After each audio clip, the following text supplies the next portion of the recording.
Hey there, folks. Welcome to X-Ray Talk Productions. Normally, I don't do these kind of things, but I'm going to review a book. The book on today's menu is Scary Stories to Tell in the Dark, written by Alvin Schwartz and illustrated by Stephen Gammell. Now, the reason I don't normally review books is because books are very fucking long. Excuse me, that's my cat in the background.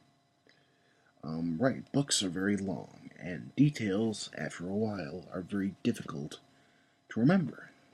It's part of the reason I have yet to finish Under the Dome, which is somewhere between 1,600 pages. I simply do not have the patience to finish these, even though I want to. It's even harder to recall certain individual moments that made me think unless I find that page or chapter that I was really thinking about at the time and analyze it. But I read this little collection of short stories in about an hour, hour and a half, which is, yes, they're simple, but I don't normally even finish that many pages in that little amount of time. But the stories are very, very small, and what really takes up most of the pages is the drawings, which we will get to.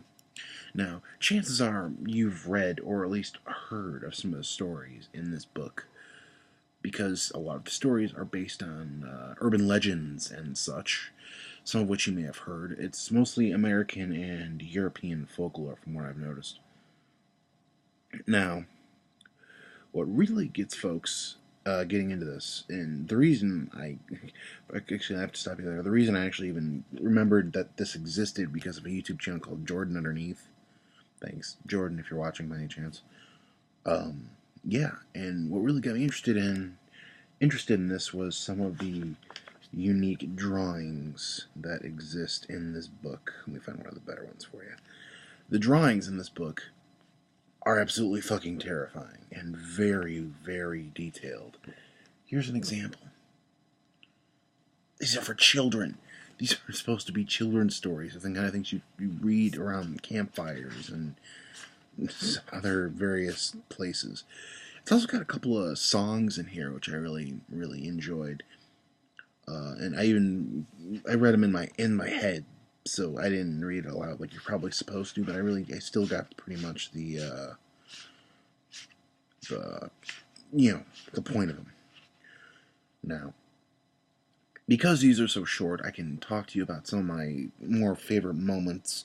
I got a favorite story, favorite song, some of my favorite pictures, and my favorite chapter, which this is also brought into. My favorite story is probably The Guests, which is essentially about a couple who spend the night in a house that this old couple live in, these old people live in, and the couple in the morning wants to pay them. Well, yeah, the couple wants to pay them, but the older folks are like, nah, you're good. Well, they come into town or wherever, and they find out that the house has actually been burned down for quite some time. The couple kind of go back there, check it out, and they find the envelope of money that they left for these old people sitting there. So they basically spent the night in a burned out place. Kind of creepy. Some of the stories here aren't exactly written the best. I think the one about the head falling down the chimney or whatever was probably the worst written of them. Oh yeah. No. It was Oh yeah. It was that one. No. It was Tiny. It was me, Ty, Do Hootie Walker. It just never rolled. It's got this story in here with it. Here's the illustration for it. It just came off. I never really got into the. Maybe I'm supposed to say, like I said, maybe I'm supposed to say it out loud, but the words that the head or whatever it is, and the dog, which starts talking for some reason. I could never quite understand what the hell it was trying to say. Like here's what the dog of all people. It's like a kid and his dog basically spending the night in a place to see if they're scared of it. It's Lynchy, Kinchy, Kali, Molly, Dingo, Dingo. I didn't get it. I don't know. Maybe it was from a different time. I don't get it. I don't. But yeah, that was probably my least favorite of the stories. The illustration saves it, obviously, from being terrible, completely terrible. But right. So my favorite song in here is called the Hearse Song. I thought it was kind of dark, and I found out, and they're in the back of the book. They got a little bit of bibliography, a little bit of like a bibliography of where a lot of these stories came from. This one was from soldiers, and it used to, and soldiers who used to use it as a way of fighting fear. So, I'll read you a couple verses here. Don't you ever laugh as the hearse goes by, for you may be the next to die. They wrap you in a big white sheet, from your head down to your feet. They put you in a big black box and cover you up with dirt and rocks. Cool, creepy, and and it gets more and more detailed and dark. I love it. I thought it was I thought it was awesome. Yeah, some of my favorite pictures got here are, in this book, I'm going to tell you the pages that they were in this book, but it may change from version to version. My first one was page 14.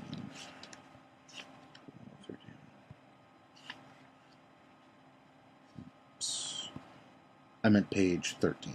13, my bad. Alright, and that looks like this. It just reminds me of a body just hanging there, and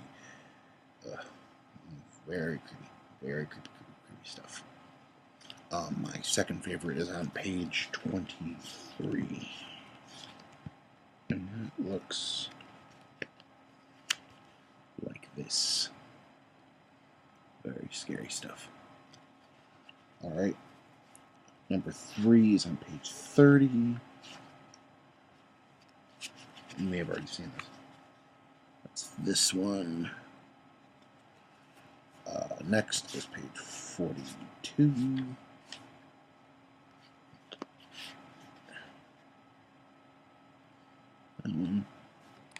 And my final favorite, and most of them are really, really good. I just wanted to choose like a top 5. Is on page 80. Here we go.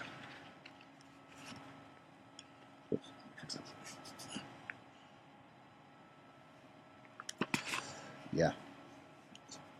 Final thing I want to bring up here, final thing about this book in particular is, I want to show you my favorite chapter. It's called Other Dangers. It tends to deal more with stories that people have heard versions of, like, escaped mental patient with a hook, attacks a couple, a big truck behind you is flashing its lights on and off, and you feel like you're being chased. Like that kind of stuff. Stories that you may have heard one version or another of. And even there's a version of here that that took inspiration. It took its inspiration from one of these stories. It's based on it's that film When a Stranger Calls. Yeah, the story that it's based on is in here. Very, very cool. Right, so I want to review the other 2 books in the series. The second one is More Scary Stories, Tell in the Dark, and the third one, Scary Stories 3, More Tales to Chill Your Bones. Because they're so short and because they're so fun, I do believe I'm going to be able to review these fairly easily. Seriously, check this out. This is the 25th anniversary edition, and I must point out that if you are going to read these, you absolutely need to find the one with the drawings and or illustrations by Stephen Gammell. I've seen some of the redone versions done by the guy who did the illustrations for A Series of Unfortunate Events, and they're very tame. They almost take away from they take away half of what these books were, which was some scary stories, maybe not written the best, but scary enough for the youngins. mixed with creepy as hell drawings. You take away the drawings, half of what the whole experience is gone. So, for this version, I recommend this particular one, the 25th anniversary edition, which is shiny, and it also includes you got some articles on where some of these stories came from, a bibliography, sources. You basically find out a little bit of information on where these tales came from, and it really is helpful if you're looking to get into more. And it even recommends a couple of stories on folklore and stuff like that that you could get into that I may actually check out. But for now, thank you for watching. And please join us for our next review on the sequel, more scary stories to tell in the dark. Thank you.